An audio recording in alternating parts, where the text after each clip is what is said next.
Hadis yang diriwayatkan oleh Imam Ahmad dengan sanad yang sahih. Dari Aisyah radhiyallahu taala anha, beliau berkata, "Atat Salma maulatu Rasulillah sallallahu alaihi wasallam, aw imra'atun Abi Rafi, maula Rasulillah sallallahu alaihi wasallam ila Rasulillah." Ada seorang wanita bernama Salma, istrinya Abu Rafi.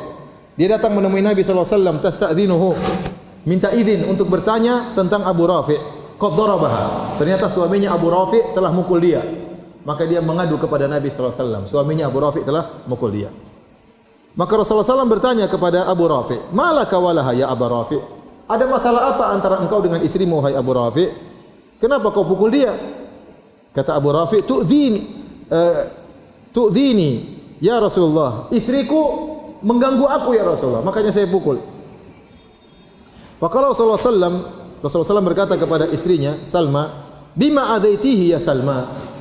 Apa gangguan yang kau lakukan terhadap suamimu, wahai Salma? Maka Salma cerita, "Ya Rasulullah, ma adaituhu bi syai'." Saya tidak ganggu dia sama sekali. Walakinnahu ahdatha wa huwa yusalli. Namun suatu hari dia salat, dia kentut. Faqultu lahu, maka saya komentar dia sedang salat. "Ya Abu Rafi, inna Rasulullah sallam qad amara al-muslimin idza kharaja minhu min ahadihim rih an yatawadda."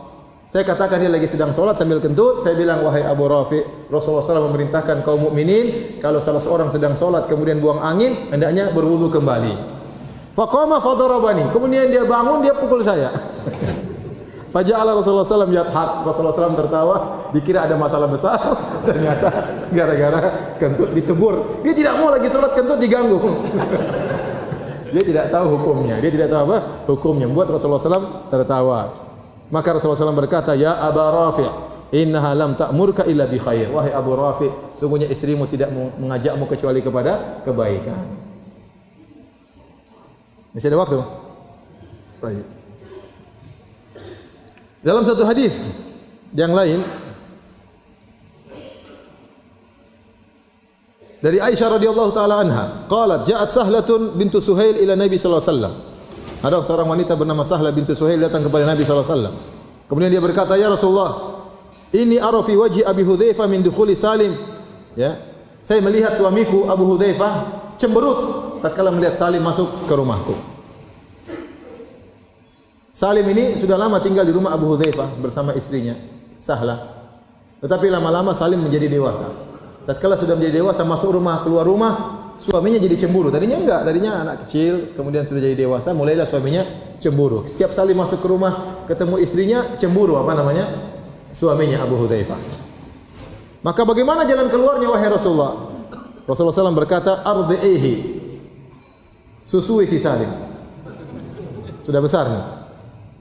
Qalat, maka wanita ini Sahlah komentar, "Wa kaifa urdi'uhu?" Bagaimana caranya menyusuinya ya Rasulullah? Wa huwa rajulun kabir. Dia sudah besar ya Rasulullah. Bagaimana cara menyusuinya? Fatabassama Rasulullah sallallahu alaihi wasallam. Rasulullah SAW tersenyum. Rasulullah SAW berkata, "Qad alimtu annahu rajulun kabir." Saya sudah tahu dia itu sudah besar ya. Artinya, ya kamu pikir sendiri gimana caranya ya? Diperas terus kasih, bukan langsung. Maksudnya, jadi dia tegur, "Ya Nabi, gimana caranya saya nyusui sudah besar?" Saya juga sudah tahu dia sudah besar ya. Nabi tersenyum. Ya artinya kamu mikir gimana caranya gitu. Maksudnya diperas atau diperas nanti baru diberikan kepada Salim. Ini hadis yang sahih sehingga akhirnya menimbulkan khilaf di kalangan istri-istri Nabi. Apakah irda'ul kabir? Apakah kalau seorang yang posisinya seperti Salim tinggal di rumah sudah lama, dirawat, kemudian sudah besar, apakah kalau kita menyusui, beri air susu kepada dia bisa menjadi mahram? Ada khilaf di kalangan para ulama dengan khilaf yang kuat. Hadis yang masyhur kata Nabi SAW, "Ar-radha'ah minal maja'ah." Ya, bahwasanya yang bisa menjadikan mahram tatkala anak tersebut masih kurang dari 2 tahun. Yang dimana dia lapar, kalau dengan minum air susu dia bisa kenyang, itu yang bisa menjadi mahram. Adapun kalau sudah umur belasan tahun, sudah balik ya, minumkan air susu segelas 2 gelas, maka tidak ada pengaruhnya. Tapi Aisyah radhiyallahu anha berpendapat demikian. Dia mengatakan boleh karena dia yang meriwayatkan hadis ini. Dia pernah menghadapi kasus tersebut sehingga sebagian ulama mengatakan jika ada kasusnya persis seperti Salim yang tinggal lama bersama suatu keluarga dan sudah besar, maka boleh dikasih air susu sang istri agar menjadi mahram. Adapun istri Nabi yang lain selain Aisyah tidak menyetujui pendapat tersebut, bahwasanya hanya boleh menjadi mahram kalau kurang dari 2 tahun.